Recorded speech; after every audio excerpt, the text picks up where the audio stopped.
Questions are swirling about two possibly connected terror attacks in the US on New Year's Day. Why did the FBI initially say New Orleans wasn't a terrorist attack? This is not a terrorist event. Despite admitting IEDs were used. Improvised explosive devices that was found. Hours after confirming that the truck used in the attack was literally flying an ISIS flag, and knowing that the culprit had posted videos confirming that he was inspired by ISIS. The FBI has reported to me that mere hours before the attack, he posted videos on social media indicating that he was inspired by ISIS. Why was their first instinct to lie about it not being a terror attack when it was clearly a terror attack? This is not a terrorist event. FBI, it wasn't a terror act. Everyone, what happened to the bollards installed in 2017 that were supposed to prevent this very kind of attack? Mechanical barriers that would prevent vehicles from approaching Bourbon Street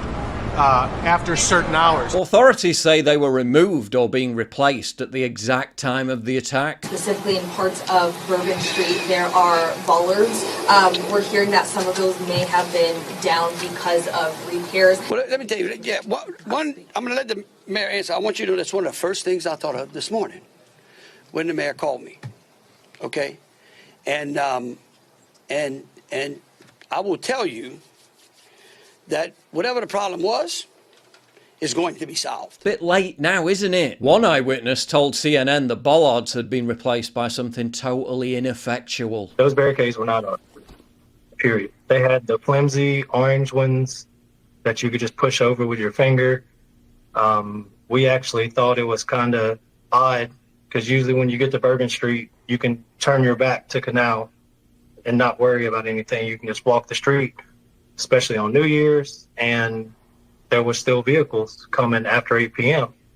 And then, I mean, the fact that they never raised them, that's how this guy was able to get down Bourbon Street so quickly and cause so much damage. Why did the FBI reverse its position that 3 people were seen on surveillance cameras planting devices in the French Quarter? Surveillance video that at the time at least appeared to show that there were other people who may have been involved in placing devices in the French Quarter. Now we know that law enforcement now has determined that those people had nothing to do with this incident. Who planted the pipe bombs that were found in at least 3 other locations? Why was the New Orleans attacker not investigated after reportedly expressing sympathy for Islamic extremism while still in the army? It's a question I've heard so many times before. Paul, you're nearly pushing middle age. Alright, rude. How come you look 10 years younger than you are? Only 10? Well, it's not rocket science. It's called regularly moisturising your face and having a good skincare routine. That's why I'm excited to have Tiege Hanley as the sponsor of today's video. They help men start and maintain a skincare routine by simplifying the entire process. I recommend you start with their Level 1 system, which comes with all the basics. A daily face wash to get rid of all the dirt and grime on your skin. A 2 times a week exfoliating scrub to get rid of all the dead skin cells. An AM moisturizer with SPF 20, because you should always be protecting your skin from the sun. And a PM moisturizer to help your skin stay hydrated and healthy throughout the night. Their products have made my skin look and feel healthier than ever. But you don't have to just take my word for it. They've got over 7,000 5-star reviews on their website from satisfied customers around the world. And because Tiege is sponsoring this video, they're offering you an amazing deal. Just click the link in the description to get 30% off your first skincare system and a free gift. Plus, as a member, you'll also get 20% off for life. By the way, both gifts you're choosing from are $20 value and are complete game changers. A silicone body scrubber or a nail and face grooming kit. They've pouched it up all nice as well. Personally, I prefer the silicone body scrubber because it just feels so soft and silky on the skin. Ooh, not gonna lie, that does feel nice. So don't wait any longer. Click the link in the description box down below to start your skincare journey today. Why did the Trump hotel attacker use a Cybertruck when that was one of the worst possible choices? It looks like the exterior of that truck is completely intact as it sits there.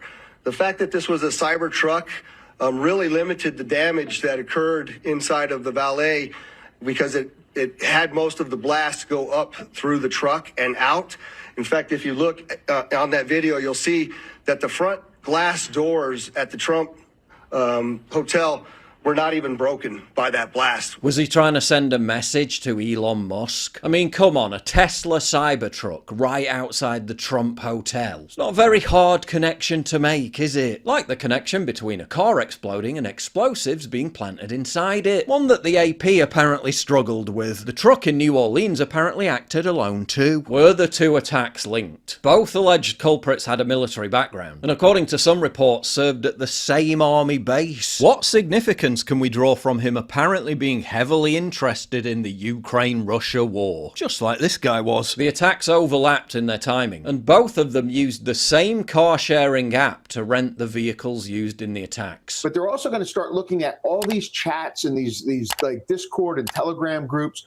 Was that rental car company ever mentioned as a way to easily rent cars? Because and then they can start looking at, it's not just a coincidence they both rented it from there. Maybe that was something that ISIS put out. Like if you need a rental car and you don't have to go through as much scrutiny, you can use this company. So then they're going to go back and start looking at that. Authorities are now saying there were likely other accomplices. We do not believe that Jabbar was solely responsible. We are aggressively running down every lead, including those of his known associates. In the case of the Cybertruck attack on Trump Tower, what was culprit Matthew A. Leivelsberger's motive? How did he go from being a well-educated Special Forces intelligence sergeant to a suicide bomber? And given his expertise and experience, why was an IED consisting of camping gas canisters and fireworks the best he could put together? Were there other intended targets that didn't come to fruition, and is there more to come? Are you getting the sense that there's any threat of any other potential attacks tonight on any other major cities? I can't answer that. I can, but I won't. What? Why not? What radicalized Jabbar to the extent that he went from being a banal property manager to an ISIS-inspired domestic terrorist? Isolated from his family and acting increasingly erratically, failed marriages, financial ruin, living in a squalid trailer park. Was the attack just a nihilistic rampage, born out of desperation and a clamor for immortal infamy? Clearly this is a cell, and it's not the type that was mentioned earlier, one guy radicalizing himself online. This guy seems to have been part of a cell of other people involved. And why didn't the FBI, whose job it is to prevent terrorist attacks, pick up on any of this intelligence? Were they too busy hosting DEI seminars, investigating churchgoers and raiding President Trump's home? 2 vehicle attacks on the same day within hours of each other. Both vehicles rented via Turo. Both suspects US veterans. Both suspects served in the same military base. And with all 3 of these guys having direct connections, what on earth is going on at Fort Bragg? I mean, it's early days, but you kind of get the feeling that everything is not as it seems. If you value what I do and you want to help support me, please visit pauljosephwatson.locals.com and either pledge a one-time donation or subscribe to join my community, get early access videos, and message me directly. And exclusive live streams coming soon too. Promise. Check out the Locals link down in the description. And don't forget to take a look at the brand new website, modernity.news. That's where you'll find all my content, including exclusive articles. That's modernity.news.